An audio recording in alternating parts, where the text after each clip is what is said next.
എന്റെ കേസ് തിരുവനന്തപുരത്ത് column police സ്റ്റേഷനിൽ അന്വേഷിച്ചിട്ട് ഈ ഒരു പോക്സോ എന്നുള്ളൊരു ക്രൈം നടന്നില്ല എന്ന് പറഞ്ഞ് കോടതിയിൽ റിപ്പോർട്ട് കൊടുത്തു.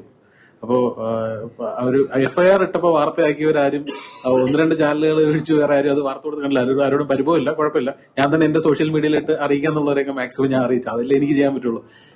ഇപ്പോ നമ്മളിപ്പം ഞാനും രാഹുൽജിയും ഒക്കെ പല കാര്യങ്ങളും മാറ്റിവെച്ച് മിഷൻ മെൻസ് കമ്മീഷൻ എന്ന് പറഞ്ഞ ഒരു പ്രസ്ഥാനത്തിന് വേണ്ടിയിട്ട് നമ്മൾ ഈ ഒരു മുറവിളി കൂട്ടുന്നത് ഇതൊക്കെ ഞങ്ങളുടെ കാര്യം. ഞാനൊക്കെ കേസിൽ നിന്ന് നിരപരാധിന്ന് തെളിയിക്കപ്പെട്ട ആളാണ്. ഇനി എന്റെ കാര്യത്തിൽ കുഴപ്പമൊന്നുമില്ല. പക്ഷെ ഞാനും ഒക്കെ ഇതിന്റെ പുറകെ ഇപ്പോഴും നിൽക്കുന്നത്, ഈ സമയം മാറ്റി വെച്ച് നിൽക്കുന്നത് പറഞ്ഞാൽ ഇനി വേറൊരു മുകേഷ് നായർ ഉണ്ടാവരുത് എന്നുള്ളതുകൊണ്ടാണ്.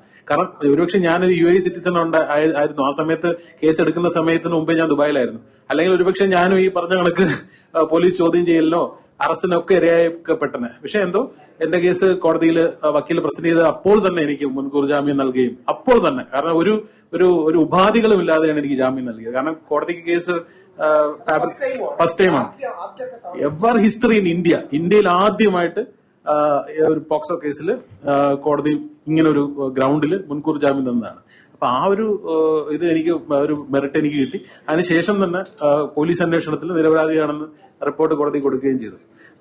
പിന്നീട് എന്റെ ഒരു വാശിയായി മാറി. പിന്നെ ഞാൻ നിയമം പഠിച്ചുകൊണ്ടിരിക്കുകയാണ്. ഇപ്പം ഫൈനൽ ഇയറിലോട്ട് കിടന്നു. അപ്പം പിന്നെ ഞാൻ ഒരു ഇന്റർനാഷണൽ ലെവലിൽ പോയി ഒരു പേപ്പർ പ്രസന്റ് ചെയ്യണമെന്ന് കോളേജിൽ നിന്ന് എനിക്കൊരു അവസരം നൽകി. അതും പ്രത്യേകിച്ച് മിസ്യൂസ് ഓഫ് പോക്സോയെ കുറിച്ച് അങ്ങനെ പ്രസന്റ് ചെയ്ത് ബെസ്റ്റ് പ്രസന്റേഷനോട്ടുള്ള ഇത് അവാർഡും എനിക്ക് കിട്ടിയിട്ടുണ്ട്. കാരണം ആദ്യമായിട്ടാണ് ഈ ഒരു പേപ്പറിനെ കുറിച്ച് ഒരാൾ പ്രസന്റേഷൻ ചെയ്യുന്നത് തന്നെ. കാരണം ഇതൊരു അത്യാവശ്യമായിട്ടുള്ള ഒരു കാര്യമായതുകൊണ്ട് ആൾക്കാരിലേക്ക് ഇത് കൂടുതൽ എത്തിക്കണമെന്നുള്ള ആഗ്രഹമുള്ളതുകൊണ്ടാണ് അത് ചെയ്തത്. ഇപ്പൊ എന്റെ കാര്യത്തിൽ എനിക്ക് പറയാനുള്ളത്, ഇതുപോലുള്ള വ്യാജ കേസുകൾ ആർക്ക് വന്നാലും ഇപ്പൊ നമുക്ക് മിഷൻ മെൻസ് കമ്മീഷൻ ഒരു വെബ്സൈറ്റ് ഉണ്ട്, അല്ലെങ്കിൽ എന്നെയോ രാഹുൽജിയോ പേഴ്സണലി ബന്ധപ്പെടാം. നമ്മൾ അതിനുവേണ്ടി ഒരുപാട് പേർക്ക് വേണ്ടി ഒരു ദിവസം 10-15 കോളാണ് എനിക്ക് രാഹുൽജിക്കും വരുന്നത്. അപ്പൊ നമ്മൾ ആലോചിക്കണം എത്ര കേസുകളാണ് ഒരു ദിവസം.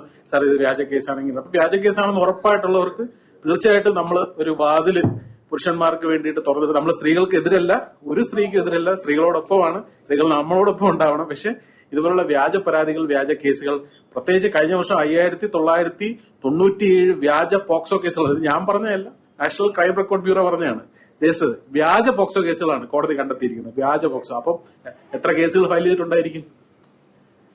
അപ്പൊ അതാണ് ഇതിന്റെ അകത്തുള്ള കാര്യം. അപ്പൊ അത്തരം വ്യാജ കേസുകൾ ഇതുപോലെ വ്യാജമാണെന്ന് തെളിയിച്ചാൽ, അല്ലെങ്കിൽ തെളിഞ്ഞാൽ അത് കൊടുക്കുന്നവർക്ക് എതിരെ കൂടെ വൻ നടപടി ഉണ്ടാവണം എന്നുള്ള രീതിയിലേക്ക് നിയമം മാറണം എന്നുള്ളതാണ്.